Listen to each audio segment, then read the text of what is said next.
नमस्कार मित्रांनो, कथेचा ठेवा या चॅनलमध्ये पुन्हा एकदा आपलं मनापासून खूप खूप स्वागत आहे. आज आपण अतिशय प्रेरणादायी अशी कथा पाहणार आहोत. कथेचं नाव आहे गावंढाळ बायको. राधाचं लहानपण गावी होतं. शेतकरी वडील, कष्टाळू आई, घरगरीब पण संस्कार श्रीमंत. राधा अभ्यासात हुशार, पण घरची परिस्थिती बेताची. मास्तरजी म्हणायचे, राधा तू पुढे शिकलीस तर इंजिनियर होशील. पण तिचं शिक्षण 10वी नंतर थांबलं.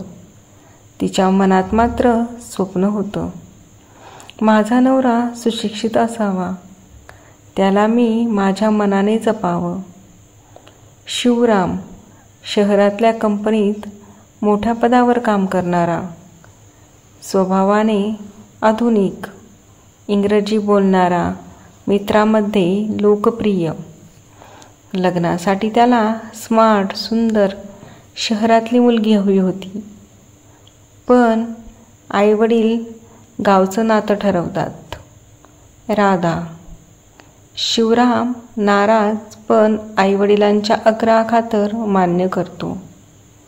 गावात मोठ्या थाटामाटात लग्न होतं. शिवराम आणि राधाची जोडी पाहून लोक कुजबुजतात. वर शहरातला, बायको गावंढाळ, जुळेल का त्यांचं?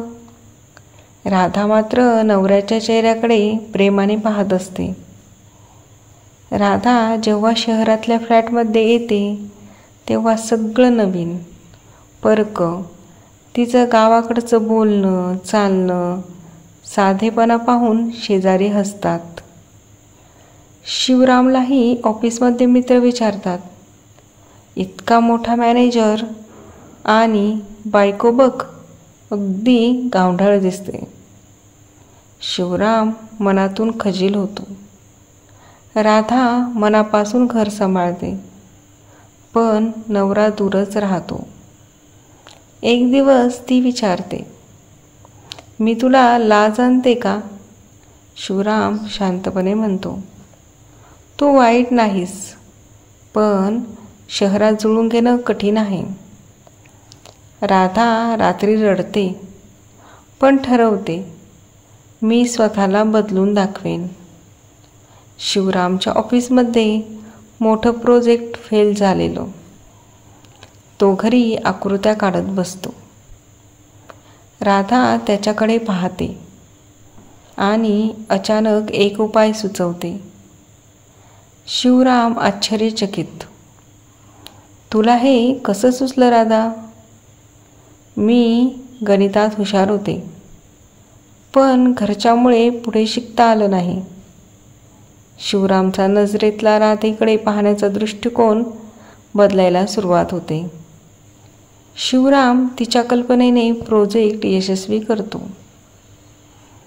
तो राधेला क्लासेसला पाठवतो, इंग्रजी, संगणक. राधा जिद्दीने शिकते. तिच्या बोलण्यात, वागण्यात आत्मविश्वास दिसायला लागतो. एका पावसाळी संध्याकाळी दोघं घरी परतताना राधा विचारते, मी तुझ्या लायकीची नाही असं अजूनही वाटतं का?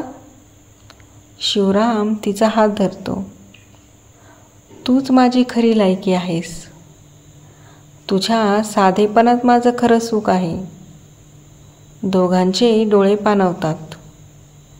पहिल्यांदा खरं प्रेम उमलतं. कंपनीत मोठं सेमिनार असतं. शिवराम ठरवतो, आज राधाच बोलेल. सगळे थक्क होतात. राधा स्टेजवर जाते. साध्या भाषेत तर्कशुद्ध कल्पना मांडते.